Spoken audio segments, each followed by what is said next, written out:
Hey guys, back to my YouTube channel Sulici. Dan di video kali ini aku pengen sharing dan bercerita bagaimana pengalaman aku kerja di salah satu meat factory yang ada di Australia selama 1 tahun ini.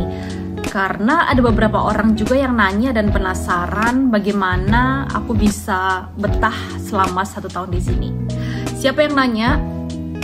Sebenarnya nggak ada sih, cuman aku sendiri aja karena nggak ada ide aja buat bikin video, ya udah diada-adain ya gitu.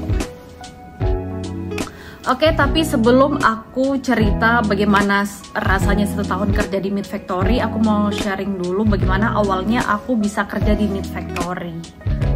Nah, jadi ceritanya pas waktu masih di Indonesia itu aku masih belum bikin plan sama sekali, belum ada rencana buat kerja di bidang apa, masih belum tahu bagaimana cari-cari kerja dan masih buta lah ya, namanya juga nggak punya teman di sini, nggak punya siapa-siapa atau kerabat apapun yang ada udah pernah di Australia, jadi kayak ya nggak tahu apa-apalah gitulah.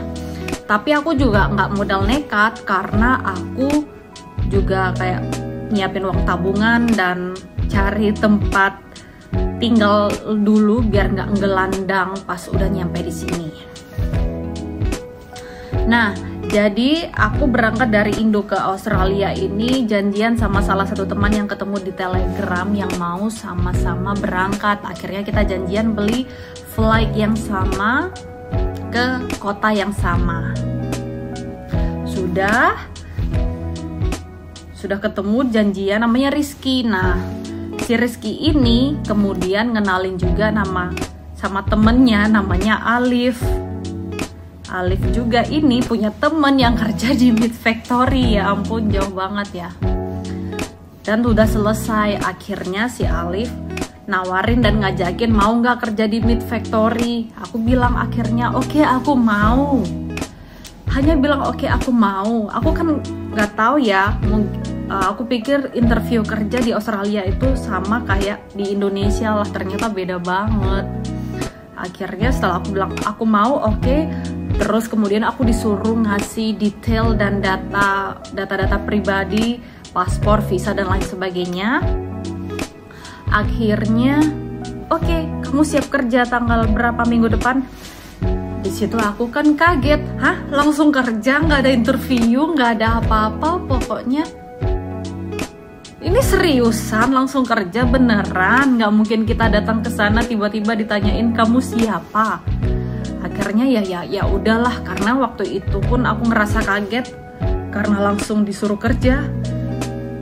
Akhirnya aku minta undur. Gimana ya kalau minta undur seminggu lagi, aku boleh nggak ya gitu?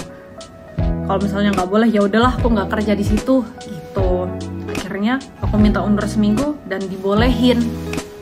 Ya udah, karena aku sambil cari-cari kerja di tempat kota aku stay waktu itu di Melbourne. Aku masih mau cari kerja di sana aja daripada aku harus pindah kota lagi. Tapi memang waktu itu dapet sih, cuman karena aku nggak seret, akhirnya aku memutuskan untuk berangkat aja ke Gandegai. Jadi tuh jaraknya 6 jam dari Melbourne, aku naik bis. Akhirnya kerjalah di meat factory gitu. Dan banyak juga sih orang-orang yang bilang ke aku kalau kerja di meat factory itu berat, apalagi buat cewek. Banyak sekali omongan-omongan dari orang yang nakut-nakutin aku. Gak banyak sih sebetulnya, cuma 2 atau 3 orang aja, akunya aja yang berlebihan. Ya intinya banyaknya lah, gak banyak, udah dibilangin cuma 2, cuma 3 ya. Pokoknya dia nakut-nakutin, ya akhirnya takut beneran aku. Beneran gak ya, kuat gak ya aku kerja di meat factory gitu. Bayangan aku tuh udah kayak bakal kerja rodi gitu pada zaman penjajahan.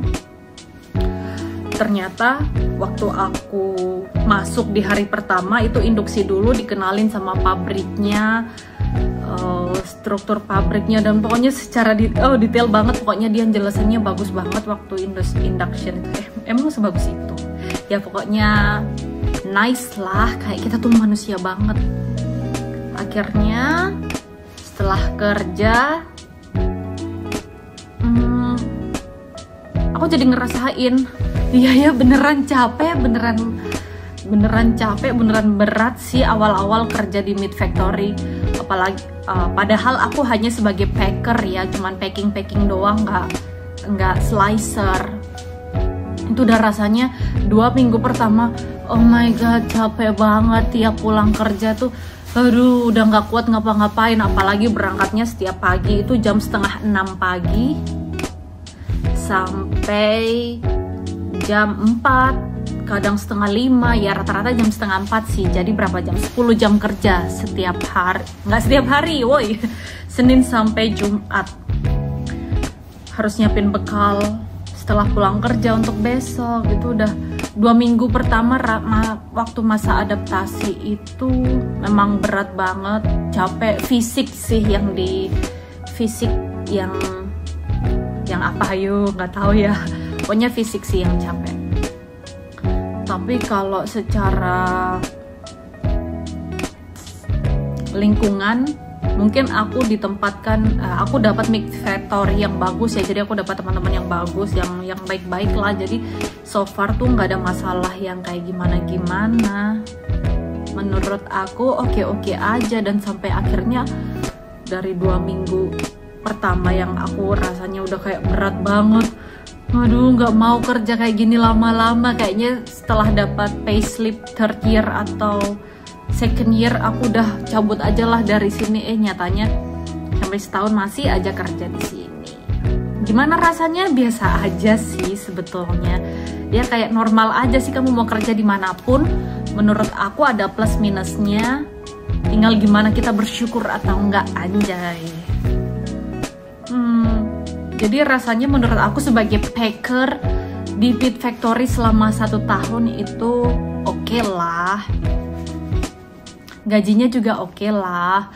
Apalagi kalau aku kerjanya di pelosok kayak gini tuh oke banget buat nabung, karena nggak ada hiburan, nggak ada tempat buat kita ngabisin uang, nggak ada. Udah itu aja ya. Selama 1 tahun. Menurut aku nggak berat loh ya, normal. Oke. See ya di video berikutnya. Maaf ya, nih aku kayak masih kaku-kaku gitu bikin video YouTube-nya. Nggak apa-apa kan? Ya nggak apa-apa lah, masa nggak boleh video-video aku. See ya, bye-bye.